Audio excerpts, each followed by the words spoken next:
Good morning.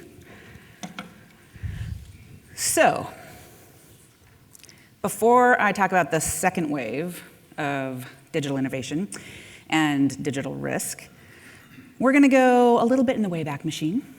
As Brad said, I've been in the business for a really long time. I hit the 20-year mark in payments and e-commerce this year. And there's a lot that has changed, and there's a lot that stayed the same. But first, we're going to go back to the beginning. 1989, that's the beginning. A lot of things happened in 1989. The Berlin Wall came down. Taylor Swift was born. It's really pivotal, like before Taylor, after Taylor. And the World Wide Web was invented. So Tim Berners-Lee proposed in 1989 the World Wide Web. It was designed as an information management system. This was a proposal that he submitted and said, hey, here's this thing. And I think that it's important for academia, for technologists to be able to share information across the world without having to ship big reams of paper and, like nobody likes paper. It's bad. Electronics, that's good. So he invented this amazing thing. Then he followed it up by inventing HTTP and HTML. And in 1993, the ban on commerce on the World Wide Web was lifted because it was really intended for academia. Nobody in academia wants their stuff sullied with commerce and capitalism, ooh. But at some point they were like, people are still doing this anyway. They're just sneaking around and doing it. So let's go ahead and lift the ban. Everybody can now do e-commerce on the World Wide Web. That was 93. 1994, Amazon was founded. 1995, eBay was founded. So a lot of change happened in a very short period of time. And it's not atypical, right? You see massive technology disruption coming out of technologists and academia with the intention of solving a world problem, right? In this case, it was to solve the problem of academics collaborating together. As happens, then the capitalists go, I think I could make money off of that. And what happens right after that? The criminals go, I think I could make money off of that. And they do. That's how that cycle goes. We call it the exploitation cycle. So innovation happens first, then comes the monetization, how do we make money off of this? And then comes exploitation. So in the beginning, the banks had, they would receive these transactions, they would approve these transactions, and then at some point, a customer would call and say, I didn't make this purchase, I don't know what this is. And the banks, who are not very good at innovating, would freak out, right? And they would charge back. Banks, not good innovators, partly because they're highly regulated, partly just because they're just not risk takers, right? They're not technologists, typically. They're bankers, and so they have the culture of banking.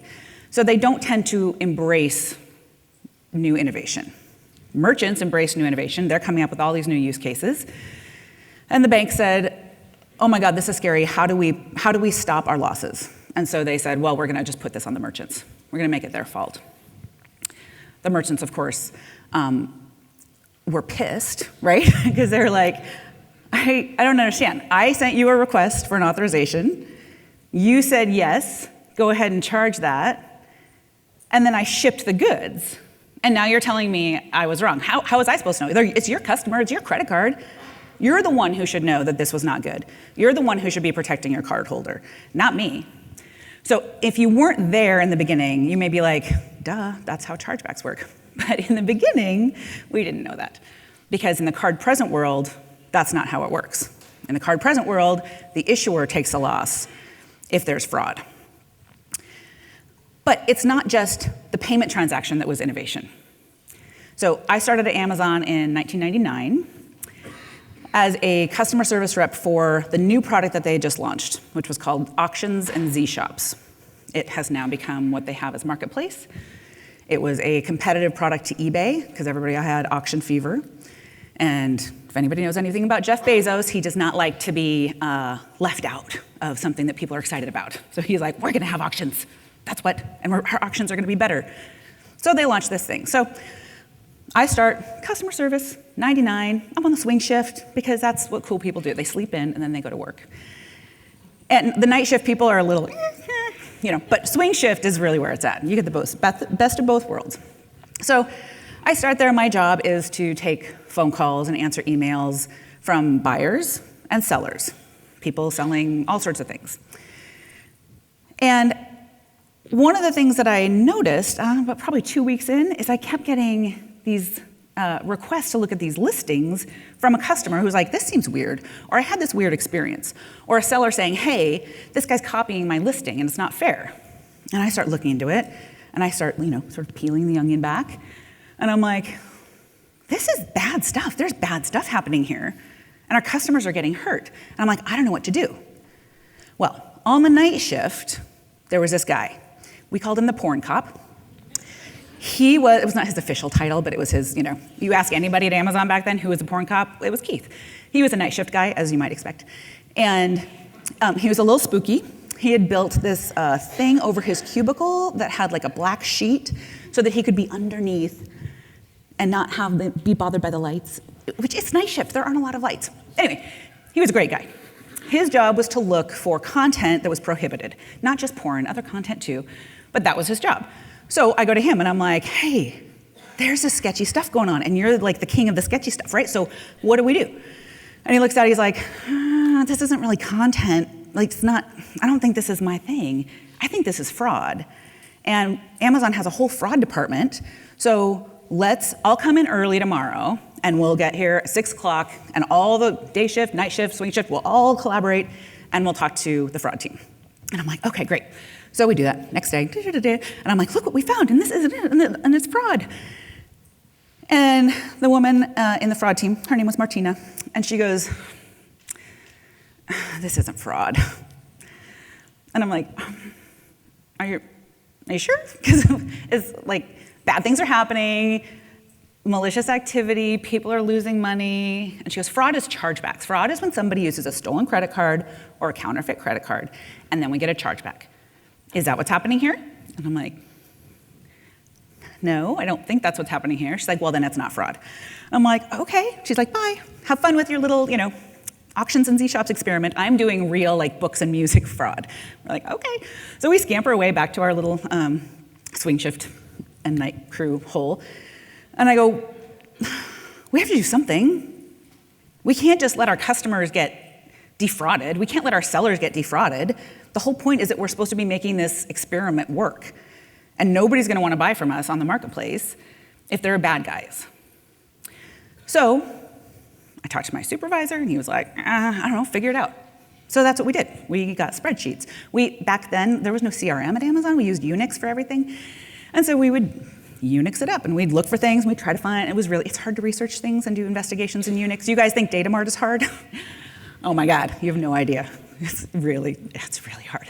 Like 3 screens with Unix code. So that was a new type of innovation, right? It was a new use case, even in that first wave of fraud. It wasn't just about chargebacks.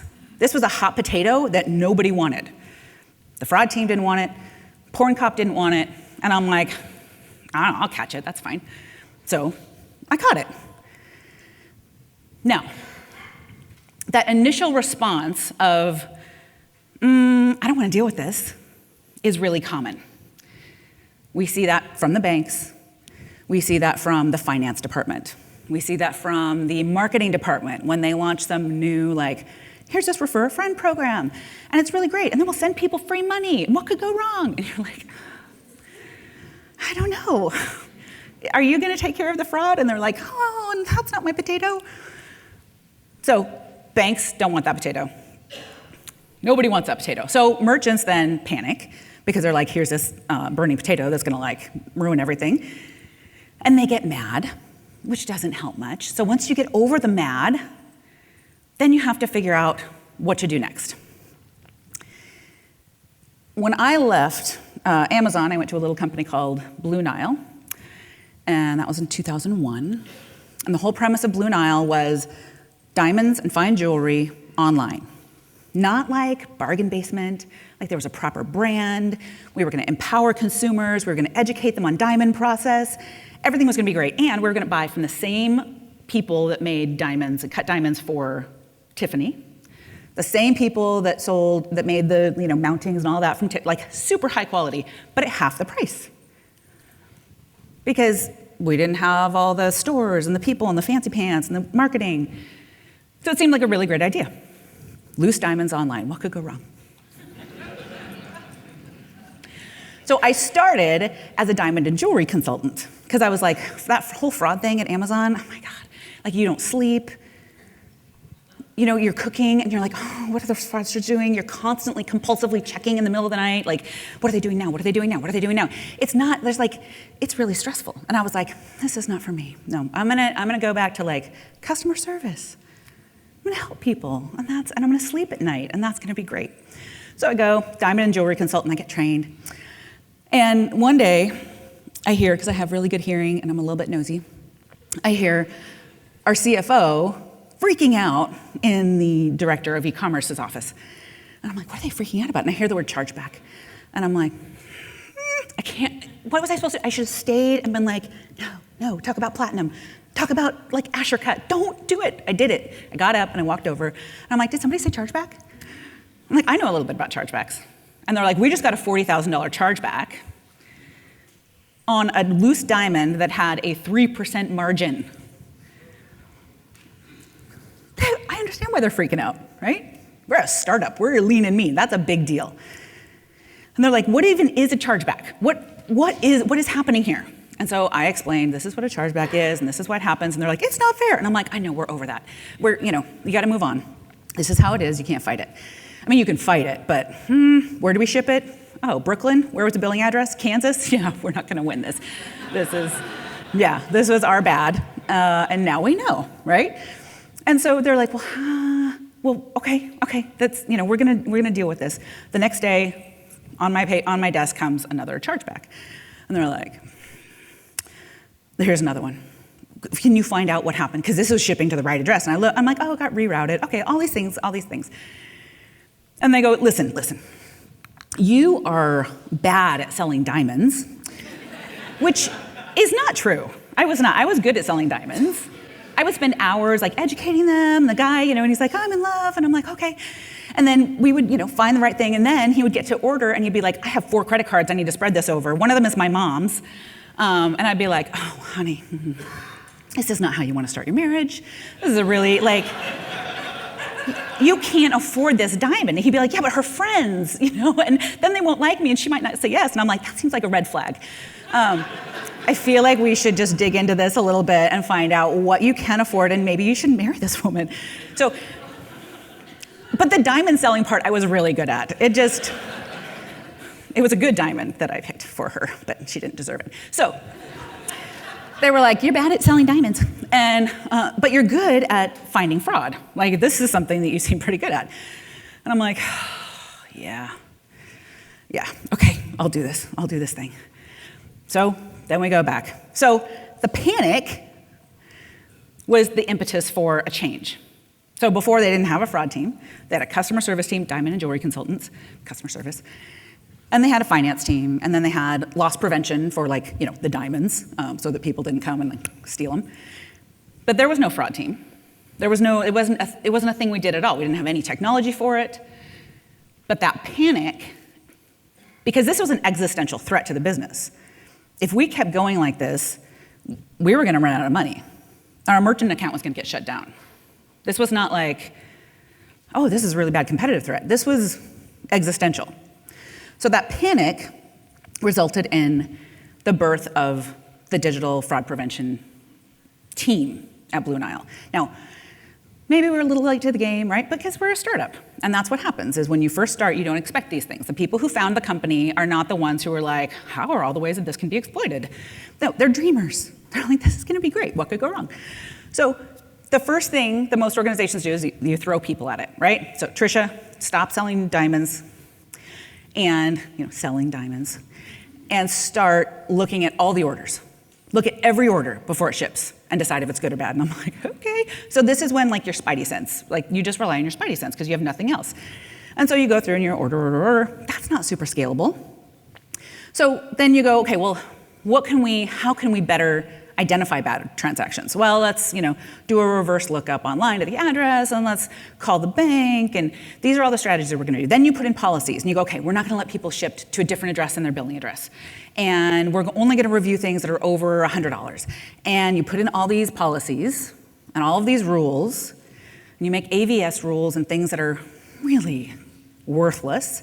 But what are you going to do, right? You're grasping at straws. And then slowly you start to bring in technologies that are going to make it easier. And that's what we did, right? All across e-commerce, that's what people did. So if any of you were at the Merchant Risk Council in the early 2000s? Anybody? One. Y'all are whippersnappers. So back in the day, the Merchant Risk Council was like people who were fighting fraud who thought that they were all alone, and they'd get together and they'd be like, what are you doing? What are you doing? And it was really kind of like this, right? That's what we're doing here today. But we would also find the technology. So somebody's like, oh, we get these disks from MaxMind, and we load it on our thing, and then updates once a month, and we're like, great, that's amazing. Somebody has a score. It sometimes works. Great, let's do that. But mostly people put in rules and then talked about how they busted different rings, right? And we got good at it. And we felt pretty proud of ourselves because we're like, we got this dialed in. We sort of saved the day. We kind of saved e-commerce.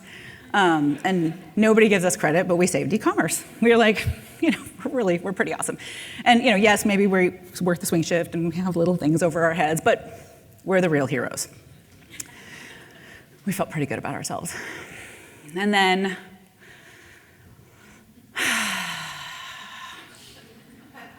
the internet got untethered, and that made things hard.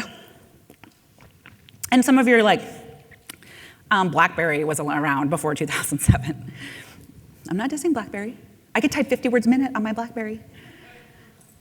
Browsing the internet on a BlackBerry is like getting your teeth pulled, right?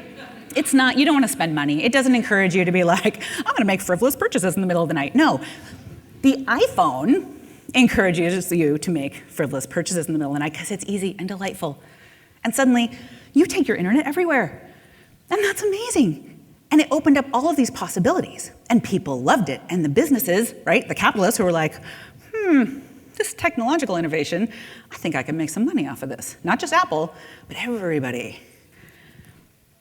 And so, as we do, we were like, we're not just gonna digitize like e-commerce. We're gonna digitize everything. We're gonna digitize health records. And we're gonna digitize car insurance. And we're gonna digitize working, like the remote worker capability exploded. You can be at Starbucks and your boss thinks that you're working because you have your thing and you can answer your email as you're in the Starbucks line. It's the greatest thing ever, right? It's totally changed our working culture. It changed our buying culture. It changed how we do everything. And again, what could go wrong? Except, do you hear that? Anybody? Oh, right. The fraud. Except this time, the fraud is faster. And it's better. Back in the olden days, back in 1989, 1995, you had bad guys who were used to working in the real world, right? They were con men. They would steal receipts out of dumpsters, and then they would manually take those card numbers and enter them in by hand, like a caveman, to place an order. It was kind of slow, right? Even the ones, like, back in the day, there'd be like a fraud ring. Oh, we've got a fraud ring. And it's like, there's 15 like Russian mafia guys across, these two states, and they're working together, and it's really hard, and, like, we're up against this very complex fraud ring. It is chump change compared to what we're facing now. So, the second wave of exploitation is faster. Because the fraudsters have machine learning, and the fraudsters have bots, and the fraudsters, and yes, there are still con men, right? There are still the people who are really good at social engineering, and are calling up the call center and are taking over people's identity, or are, the calls, the constant calls. There are people who are good at the phone, right? And then there's everybody else in the criminal world, which is really good at technology. And they're fast, and they're organized, and they're a really big foe. So as quickly as we're innovating, they are innovating. Now, when it comes to our innovation, like our company's innovation, when they're like, hey, I have this great new use case. We're gonna let people convert their loyalty points into gift cards and then send them to a friend through email. Everybody's gonna love it. Yes, they are. Fraudsters are also gonna love it because they're early adopters. Those types of things, great business decisions, right? They're use cases that everybody wants to use. When does a fraud team find out about them? After they launch? Yeah, 90 days after they launch, when they're like, something bad is happening. What? Could somebody look at this? And you look at it and you're like, oh my God, you guys, you're killing me. Did it not occur to you? Now, here's where we get a reputation, and it's sort of a vicious circle, because when we're like, you guys are dumbasses, like obviously, anybody with 2 brain cells to rub together would see that this is gonna be exploited. And they're like, ow, that hurts my feelings. I don't want to talk to you anymore because you're mean. Go back up to your cave. We got to be like a little bit more welcoming, right? Because at some point, we need to be the ones that get brought into that strategy conversation. When they're like, hey, you know what we could do? And instead of being the ones that go, no, that's a terrible idea. It's going to ruin everything. Everybody's going to hate it. And also fraud. So it's impossible. You couldn't possibly do it because we can't stop that kind of fraud. It's too complicated. You don't invite that person to the party. They're a giant buzzkill. We don't want to be a buzzkill. We want to be the ones that are like, yes, I see your innovation. And I see the exploitation that could happen. And I'm going to make it okay. And I'm going to save the day. I'm going to go ahead and figure out how we can protect this before it launches, so that then everybody's a hero. Now, the only bad thing about this, and let's just be real, let's have some psychological introspection about ourselves and our own motivations. You probably didn't expect that at 9 o'clock in the morning today. We like being the hero. And so if we go ahead of time and we're like, here's the things I would do, and let's put these things in place, and then we'll stop the fraud from happening, then the fraud doesn't happen. And then nobody sees it, and then nobody knows that you just saved the freaking day. But the balance is you get to be involved in those strategic conversations. So from a career standpoint, suddenly, you're not the wet blanket. You're not the house of no. You're not the weird people in the cave. You are business partners that are helping to drive innovation in the business. You are helping to drive new revenue streams because you're enabling all of those risks that the business needs to take. You're helping them take them in a safe way. That's a pretty big change. And I'll tell you, there is heroship in that. It may not be the same, but it's really important. And it has to happen because the landscape of fraud is changing. Fraud, if we define it as chargebacks, as Martina at Amazon did, is a very small space. Cybersecurity is a very big space, and it's squishy, and the overlap is really messy, and it's hard to navigate, but we have to start navigating it.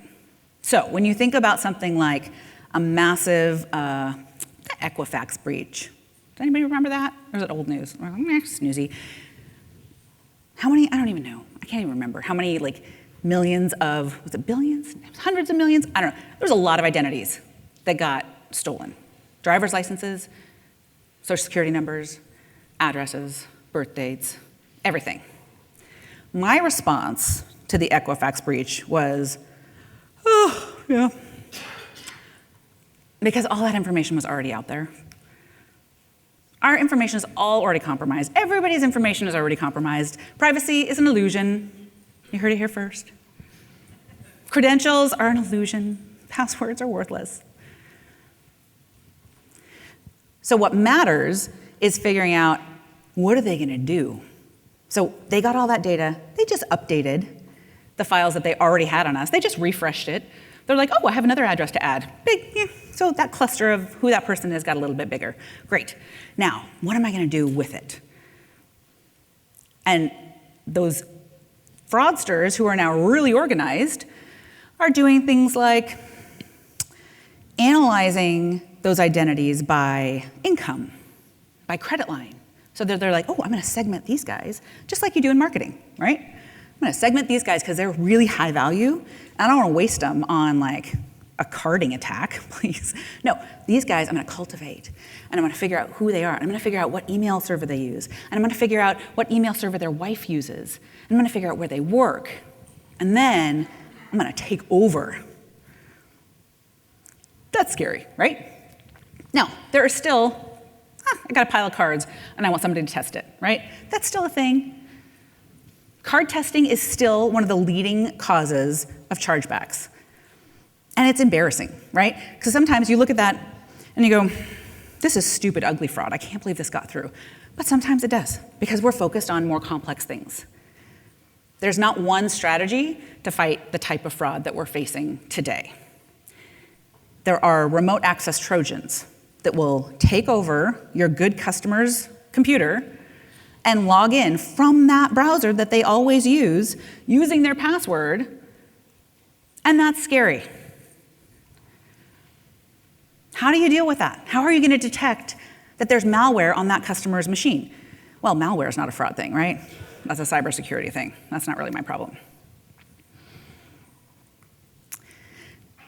It's completely interconnected. The idea that fraud and cybersecurity are separate is not true. Yes, there are some like dudes in hoodies that are just like, oh, I'm going to teach you how to do carding on YouTube, right? And they're working independently, or they think they are. It's kind of like doing contract work for the mafia. Like, nobody does contract work for the mafia. You can't it's just a 3-month gig, and then I'm going to go back to my day job. No, pork chop. That's not how it's going to work. So they're all connected. And we have to know what they're doing across the entire ecosystem. We have to understand when there are bot attacks hitting the account, the login screen for our customers, not because it's a denial of service attack, which is, information security's problem, but because it is a concentrated fraud attack on our customers. The Industrial Revolution changed a lot of things, right? 1780-ish to 1830-ish. If there are any historians that want to, debate the dates, that's fine. But ish, that's when it happened. And it changed everything. It went from manual processes that were inefficient to industrial processes that were automated. Machines started helping, taking the things and creating higher levels of work for the humans that machines couldn't do. It elevated the workforce. It's exactly what's happening with fraud. It has happened with fraud. The fraud workforce has elevated. They are now multinational organizations, and they are doing all kinds of things, right? The same people that are buying loose diamonds on BlueNile.com still are the ones that are same organizations that are hacking into the DNC's email, right? They've got a lot of different activities, and they have to fund these fraudulent activities. The overlap between terrorist groups and credit card fraud is really big. How are you going to pay for your terrorism? Diamonds, obviously. Electronics, gift cards. There's no such thing as innocent fraud anymore. It is almost always connected to something bigger and more nefarious. And if we focus too small, then we're not going to be able to catch it. So where do you draw the line? If we look at cybersecurity and fraud prevention, and we go, what's really the difference? Cybersecurity is, in a nutshell, preventing the theft of data. They're protecting the infrastructure of the company. They're stopping the servers from getting taken down. They're stopping people from hacking in and stealing a lot of data. Fraud prevention is protecting the company against that data being used, the data that has been taken from other places, from being used against the company, right? We're supposed to detect synthetic identity. We're supposed to detect identity theft. We're supposed to detect abuse of customer accounts and promotions and all those sorts of things. They're different sides of the same coin, but we have to work together in order to do that. I know a lot of people that I talk to are struggling with that organizational separation. And it's something that the more we learn about the role of the cybersecurity team and their objectives, the better we'll be able to partner with them. Chargebacks are still a problem, right? They're not going to go away. They're still an existential threat. There are still, many of you spend most of your time trying to keep your chargeback rate low. But they're not the only risk anymore, because the second wave is facing a much broader scope of threats. The competitive threats around friction are very real. So if your company has somebody who's like, I'm the digital transformation officer, right? Does anybody have those? Anybody? No? No digital transformation officers? Do you have a person who's in charge of like innovation? Yes. And they're really dreamy and excited and young and like hip, and God bless them, right? And they come up with lots of really good ideas.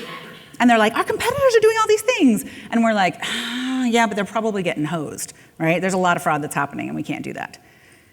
That competitive risk is massive.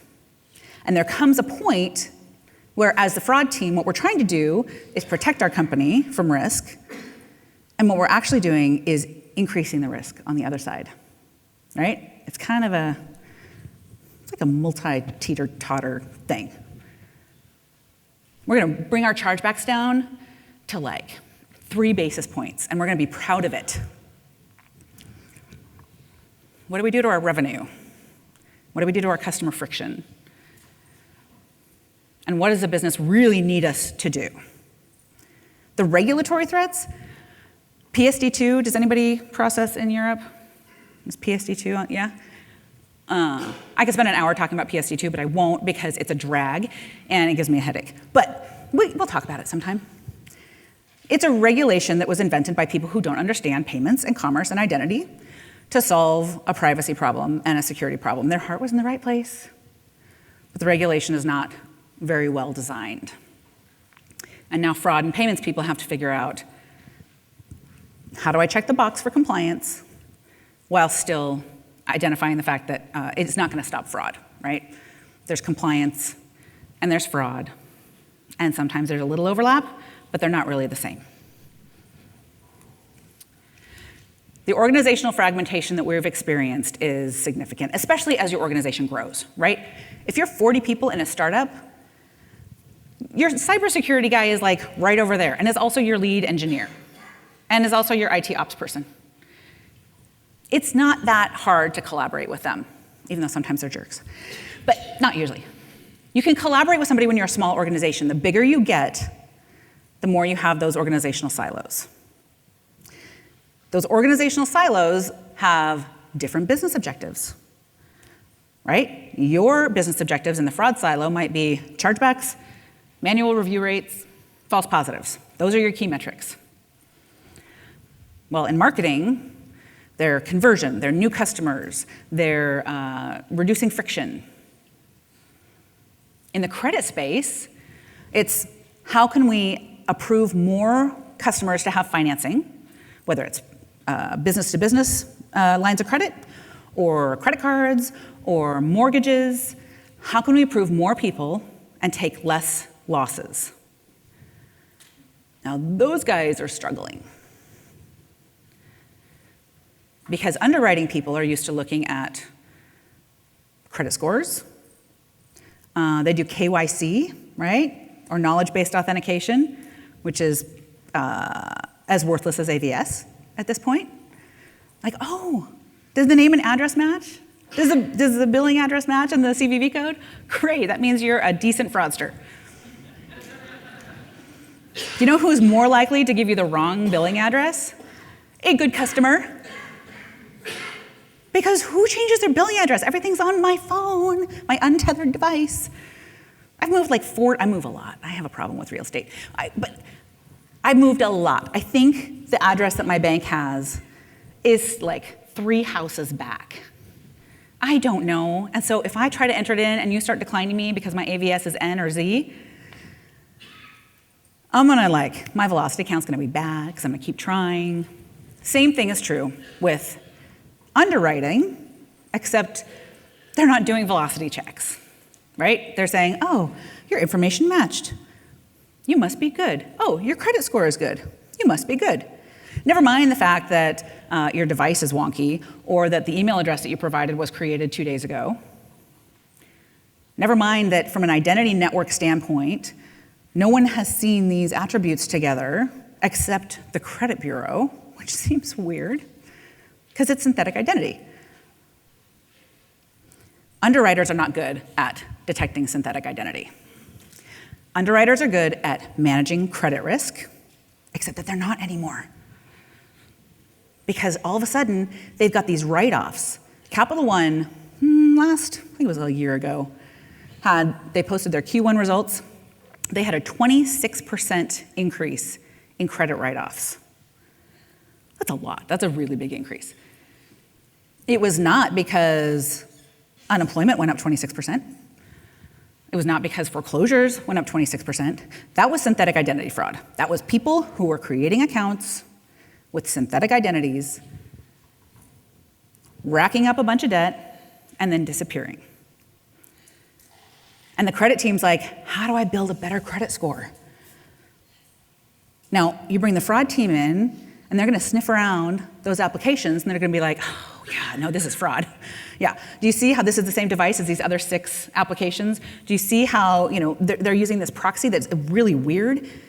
Do you see how we've seen this device 6 times? Do you see how they filled out that application in like 10 seconds as if they had done it 100 times before? Because they did. That's what we're good at. We're good at sniffing out those nuanced clues that something is not right. And our organizations need us to help them. Not just on the underwriting side, not just on the cybersecurity side, not just on the marketing side, but across the organization. Because risk is not just about chargebacks and write-offs. We understand digital risk in a way that our cybersecurity team doesn't. We also understand the impact to the customer in ways that the cybersecurity team doesn't, that the underwriting team doesn't, because we've been doing it for 20 years, some of us, some less. We're perfectly balanced to provide that insight and to have the right balance of risk and tolerance. But the key is we have to understand what the business priorities actually are. I talk to businesses a lot who are like, I'm getting all this grief for declining too many orders when my chargeback rate, again, 3 basis points, winner, winner, chicken dinner, and nobody is giving me any cookies anymore. What if you talked to your head of revenue and said, what are the objectives here? What are our business objectives this year? Is it reducing loss or is it driving top-line revenue? Because that chief revenue officer might be like, oh, we're in this, like, the street's really mad and our stock price isn't doing great and we have to drive revenue. Like, that is the biggest thing. And so we have all these things we want to expand into, China, because China, right? What could go wrong? And we want to expand into, Brazil, and we want to do all this stuff that we haven't been able to do before because we have to build the business this year. It's really important. And it's okay if we sustain some losses. That's an important message for you guys to get, because then you can go, okay, hey, I can move those dials. If we're willing to take more risk, if you're saying that a 35 basis point chargeback rate is okay if it's driving a 20% revenue increase, just tell me. I can adjust those knobs. But too many of us assume that we know what the business wants us to be doing, And so we keep doing that same thing. Maybe it's not manual reviews that are the problem. Maybe we need to take a step back and go, okay, if these are the business objectives, and we're going to expand into 4 different countries, and we're going to throw up all these crazy new use cases, my team's going to have to expand by 6 times. Nobody's going to prove that. Instead, take a step back and go, I have a team of fraud experts today. What can I do in terms of how I'm using the technologies that are available to me to address 90% of what they do today? How do I start relying on machine learning models that are effective? It's hard to trust models. I totally get it. Back in the day, I used a model from a company that I will not name. It was the only one that had a fraud score in 2001. It was a bad score, right? They would release an update, and it would work for like, I don't know, a week, and then it didn't work anymore. And so we didn't trust it. And so we used rules because we trust ourselves. 20 years ago, that was true. We knew fraud better than the models knew fraud because fraud moved too fast and the models didn't update fast enough. That is not the same anymore. The technologies that we use for machine learning have transformed. They are faster, the data they can analyze is faster, they are more effective. And if you haven't given a chance to say, okay, what if I trusted this model? What would actually be the outcome? How much would that remove the burden on my fraud team from what they're doing today to focus on higher value things, which is, how do we go to market in China without losing our shirt? How do we stop this refer a friend abuse without stopping the refer a friend program? Because that's the special sauce. The special sauce is not manual review. The special sauce is the spidey sense and the ability to analyze, how could this be exploited? How can I protect it? But it's all about understanding what the priorities of the business are and making sure that you're aligned with those priorities and that you're willing, as a leader in your organization, to challenge what you've done before and say, how can I look at this differently?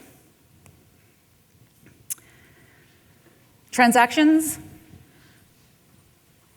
are one view of the risk that your organization's facing. Identity is the thread that connects everything. When we're talking about synthetic identity, when we're talking about identity theft, when we're talking about account takeover, it's not the card that is the thread that connects it. With Apple Pay, there's a different card token every single time it's used. So all the focus on card number, it's a little misplaced now. Card numbers are going away. But you know what doesn't change with every transaction is the Apple ID, the email address, the phone number. What we think is normal for our customers also is changing. Normal behaviors change. And we have people who are going to place orders at 2 o'clock in the morning. We have people that are going to place it at 3 o'clock in the afternoon. We have flurries of transactions from people that we might think look like a fraudster, but if we're only looking at the transaction, we can't tell the difference. If we're looking at the identity, and if we're looking at the behavior of that identity across all of their transactions, across every touch point, that's when we can start segmenting the good from the bad. The question we really need to ask questions in every digital interaction is this a human or is this a machine? If it's human, is it a known human or is it an unknown human? If it's known, do I know them because they're bad or do I know them because they're good?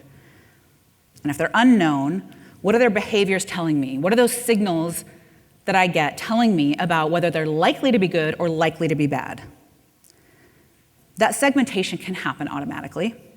And what it leaves is a very small set of events, whether it's a login or a new account creation or a transaction, that we can then dig into. But as much time as we spend focusing on how to find the bad guys, we have to focus on the good guys, because that's where our revenue comes from. And the more that we get all that out of our queue and speed those customers through, we drive revenue, we reduce our operational costs. So that focus on safety and customer recognition and saying, what are all the good signals that I've got here? Those are just as important.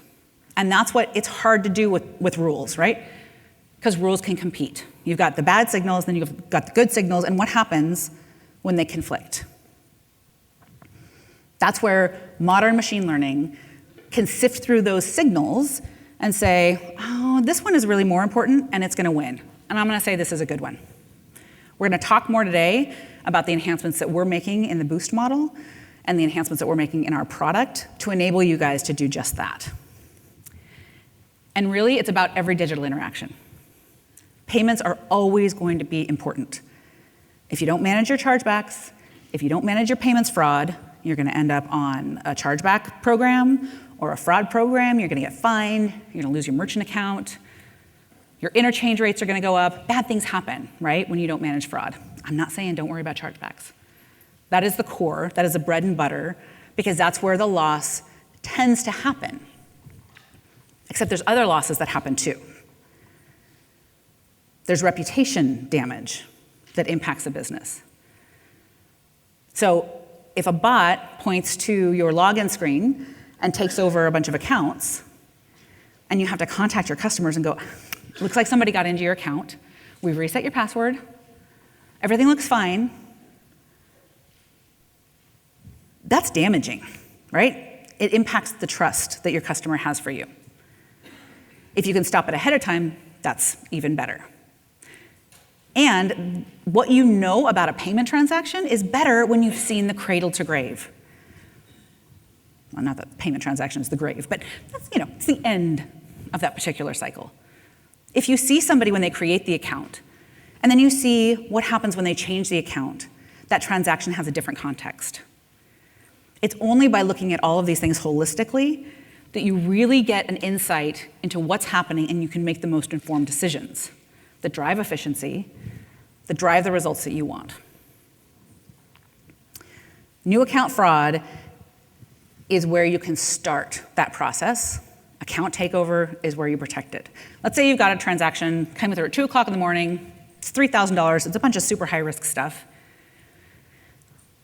If you can see that that customer has been shopping with you for a long time, that they have logged in multiple times over the last couple weeks, and we're clearly researching this purchase, it has a different context. If, however, you see that the account that placed this order was created 2 days ago, maybe, and they spent, not very much time in between those things, might be a little bit higher risk. If you see that this is an old account, good customer, they bought from us a lot of times, but their email address and phone number were changed after a failed login and a password reset yesterday, different context. Having the ability to see all of those things together is really where we're going. That's how we can see identity. That's how we can understand the behavior risks. It's going to reduce our false positives. It's going to increase our customer conversion. And yes, we're still going to do all the things that we do today. We're still going to manage our chargebacks. We're still going to look for third-party data. We're still going to address friendly fraud, the scourge of e-commerce. Don't even get me started. We have some great solutions we're going to talk about for all of those things. But we also need to start thinking about how we elevate our role. We are one piece of our organization's broader puzzle. And if we focus too much on the microcosm of fraud without understanding that ripple effect out to the larger organization, we miss a few different opportunities. We miss the opportunity to learn new things, to sort of step out of our comfort zone. We lose the opportunity to impact the business and to help drive that higher revenue, which is good for everybody in your organization. And we lose the opportunity to save the day. So that hot potato, I really wanted to make a little hot pad on his hand, with a little flaming potato, but that's not my, I don't have that skill. So just imagine the flaming potato, hot pad. We know how to do this, right? We know how to be heroes. We know how to jump in and go, oh my God, everybody's panicking, something bad is happening, we just lost $50,000 yesterday. That's the best part, right? Like, that's the secret. We complain, oh, I can't sleep, oh, I have to wake up and look at things, but we love it. That's why we do it. Because customer service is boring and fraud is really exciting, because it makes our brains work all the time. Imagine how happy your brain would be if you were looking at all those use cases. It's so much better.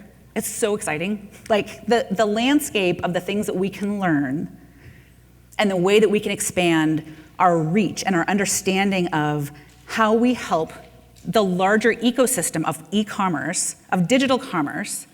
It's not just about our company, right? We're also protecting people. What better way to protect people than to protect their identity across all the different use cases? We have an opportunity to be that hero across the organization, to get outside of our comfort zone, because we're the ones who are best positioned to do that. The cybersecurity team, the underwriting team, the compliance team, God bless them, they don't have the ability today to recognize all those nuances and to take all those clues and to understand them and to put them in context and to make a decision. They'll get there eventually, and then what's our role? It's diminished. Or we can step up and we can be that person and that team and that department.